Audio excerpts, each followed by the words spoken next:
Aucun doute, l'attention et la mémoire, à condition d'avoir l'objet sous les yeux. Si l'objet vient à disparaître, l'attention et la mémoire sont presque ça va s'exercer. Mais si c'est vrai qu'en effet il y a un problème d'éducation, fondamentalement l'éducation ne fait pas son travail dans ce domaine. C'est un des aspects, la question de l'éducation. Tout le monde a quand même accès, je veux dire, à la télévision, etc. Il y a des multiples chaînes. On voit bien que cette question, on la sent d'ailleurs nous aussi dans notre travail. Les gens disent oui, j'ai pas le temps, etc., etc. Et tout ça en réalité, je crois que ça traduit surtout le fait que les gens se sentent de plus en plus démunis face à la société dans laquelle ils sont. On a parlé, et vous nous rappeliez à juste titre, qu'au lendemain, juste au lendemain de la libération, il se vendait quelque chose comme, je crois que c'est 2 millions, 2,5 millions de journaux. Alors, est-ce qu'ils avaient plus d'éducation? Est-ce qu'ils étaient plus attentifs?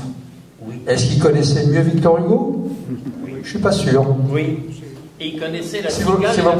S'il vous plaît.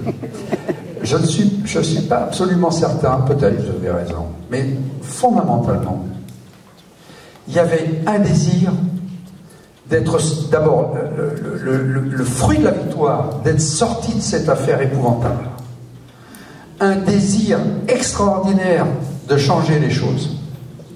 Et ce désir extraordinaire de changer les choses poussait les gens dans un sens extrêmement positif de la lecture, etc. C'est quand même aussi à cette époque-là que vous allez voir apparaître des villards, que vous allez voir le théâtre devenir populaire, qu'il y a des maisons de la culture qui vont naître plus tard, etc. Donc il y a un courant général. Il est là le problème. Je pense qu'il est plus là le problème. Et aujourd'hui, quand vous voyez les dernières élections qui ont eu lieu, les élections présidentielles puis législatives, imaginez-vous que pour la première fois depuis 1945, on peut le dire comme ça, depuis 1945, les journaux ont vu leurs ventes baisser dans une période où habituellement elles sont beaucoup plus importantes. Et pas baisser de quelques 0,5%, 7,5%. Ça a été vrai pour Libération, ça a été vrai pour Le Figaro, etc. Ça ne l'a pas été pour l'Humanité, ni pour l'Humanité dimanche. Mais ça aussi, ça veut dire quelque chose. Cette baisse d'intérêt, alors qu'on est dans une période quand même où ça bouge. Ou d'ailleurs, à la télévision, certaines émissions font des scores tout à fait remarquables. Ça montre bien que nous sommes dans un moment, dans une période où, je n'ai pas osé parler du mot de renoncement, mais il y a quelque chose quand même. On n'est plus en 1945 avec cette poussée. Donc on lit moins, on s'intéresse moins, ou en tout cas, on en donne les signaux. Donc, et pourquoi, d'ailleurs, ce qui est très intéressant, pourquoi les titres que j'ai cités à l'instant, la Marseillaise, je ne sais pas si ça a boosté les élections, mais en tout cas, l'Humanité dimanche et l'Humanité oui. Pourquoi? Parce qu'il y a eu, là, au contraire, ça a été un facteur, leader de cohésion, sur un groupe qui, naissant, vous connaissez les résultats, vous savez qu'il y a Mélenchon, pour retrouver cette semaine encore à la ligne du journal, a capitalisé. Et il y a eu une poussée, il y a eu quelque chose de neuf qui s'est créé avec le front de gauche dans la société, sur le terrain politique, qui a provoqué un intérêt plus grand. Donc on voit bien que la question, j'allais dire, auquel nous sommes confrontés, à laquelle la presse aussi est confrontée, c'est la question du renoncement, peut-être. En tout cas des interrogations, on n'y peut rien. Et moi, je mets en parallèle on n'y peut pas grand-chose avec l'absence de connaissances, avec, en effet, l'information, c'est aussi la connaissance, avec l'absence d'information, le fait que si, autrement est peut-être possible, mais au moins j'allais dire, que les services publics fassent leur boulot. Mais ils ne font pas plus leur boulot. Donc on se retrouve dans une situation où le service public ne fait pas son travail, où on voudrait nous faire croire que les milliardaires, dont je parlais tout à l'heure, propriétaires de l'économie et en même temps des journaux, seraient les garants de notre démocratie. Non, il y a un truc qui ne colle plus. Je pense que certes, individuellement, ça passe toujours par l'individu. Je pense, c'est vrai. Je suis d'accord. Et nous le citions tout à l'heure, mais on voit les journaux, on l'a rappelé en nous faisant une histoire, enfin un rappel de l'histoire de la presse. Souvenons-nous que l'humanité a été interdite à partir de 1939, avant que les Allemands soient là.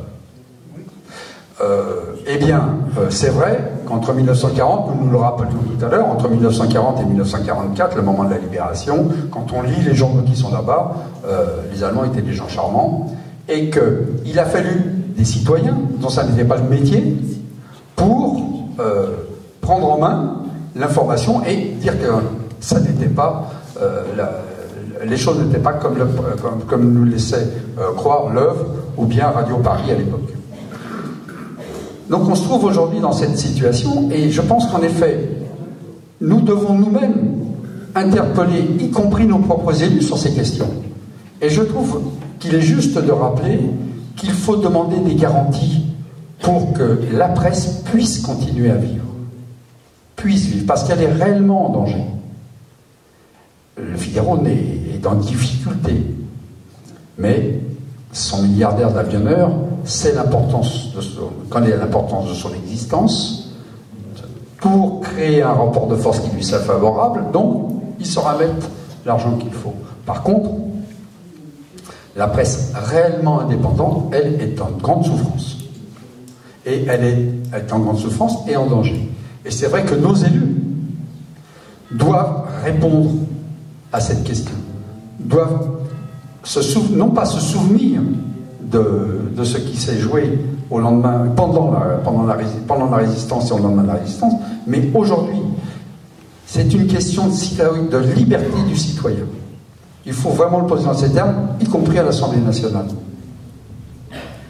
Oui, en vitesse, parce que j'ai 4 questions à la salle. Tu peux juste dire un mot? Oui, juste une phrase.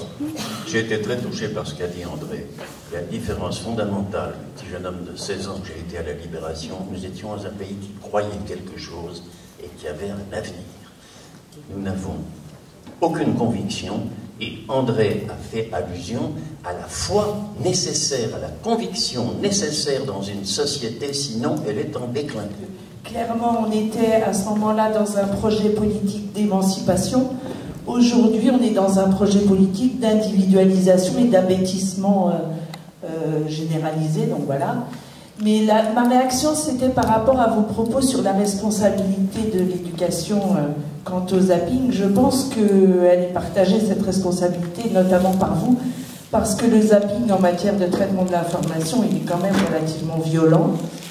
Et d'autre part, par rapport à ce qui se disait cet après-midi, moi j'étais pas du tout d'accord avec Olivier, je sais pas s'il est encore là, sur le propos qui consistait à dire que avec les moyens, le web, etc., qu'on se devait tous d'être journalistes. Moi je suis pas d'accord du tout avec ça. Je pense qu'il faut pas confondre le fait de faire circuler de l'information et le fait de la traiter. Et j'attends, moi, des journalistes qui la traitent. D'abord, même si je peux être un vecteur de circulation, mais en même temps, c'est hyper dangereux parce qu'on reçoit une quantité de trucs, je sais pas comment les nommer, mais c'est assez effrayant, quoi. Donc je pense que ça, c'est quelque chose d'important et qui fait référence au métier. Et comme les enseignants, notamment, je crois qu'on a à réinterroger les métiers sur, pour les enseignants, je pense, sur la question de la transmission du savoir, parce qu'il y a maintenant d'autres moyens de véhiculer le savoir. Ça veut dire qu'il faut que les enseignants ils soient dans un autre rôle que celui de transmettre leur savoir. mais peut-être d'apprendre aux enfants et aux jeunes à traiter et à hiérarchiser ce savoir et à en faire ce qu'ils ont envie d'en faire. Je renvoie ça de la même façon aux journalistes on a plein d'informations qui nous arrivent. Alors je ne sais pas ce qui se passe dans les écoles de journalisme aujourd'hui, comment c'est, mais voilà.